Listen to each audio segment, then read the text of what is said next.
ఈ రోజు మన వీడియోలో టేస్టీగా హెల్తీగా పుదీనా రైస్ ఎలా ప్రిపేర్ చేసుకోవాలో చూసేద్దాము. టేస్ట్ అయితే అదిరిపోతుంది. ముందుగా కట్ చేసి క్లీన్ చేసి ఉంచుకున్న పుదీనా, అట్లాగే పచ్చిమిర్చి, కొంచెం వెల్లుల్లి, అల్లము అండ్ అట్లాగే కొంచెం చింతపండు కూడా యాడ్ చేసుకొని మెత్తగా పేస్ట్ చేసుకోవాలి.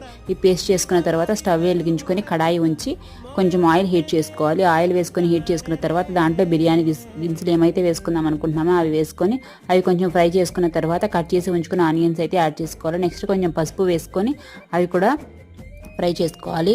ఫ్రై అయిన తర్వాత నేను ఇక్కడైతే ముందే రైస్ కొంచెం ఆరబెట్టుకుంటున్నాను, పొడి పొడిలాడుతూ ఉంటే బాగుంటుందని. నెక్స్ట్ కొంచెం సాల్ట్ వేసి టమాటా ముక్కలు వేసి పుదీనా పేస్ట్ పచ్చివాసన పోయేంత వరకు కొంచెం ఫ్రై చేసుకోవాలి. ఇలా ఫ్రై చేసుకున్న తర్వాత దీంట్లోనే మనం ముందుగా పొడి పొడిలాడుతూ రైస్ అయితే ప్రిపేర్ చేసుకున్నాం కదా, ఆ రైస్ వేసుకొని చక్కగా దీనికి పట్టేలాగా బాగా కలుపుకోవాలి. ఇలా కలుపుకున్న తర్వాత మనకి ఇల్లంతా మంచి అరోమా అయితే అద్దరిపోతుంది. టేస్ట్ చిన్నపిల్లల దగ్గర నుంచి పెద్దవాళ్ళ వరకు అందరూ చాలా ఇష్టంగా తింటారండి. టేస్ట్ అయితే చాలా చాలా బాగుంటుంది. వీడియో నచ్చినట్లయితే లైక్ చేయండి. Thank you.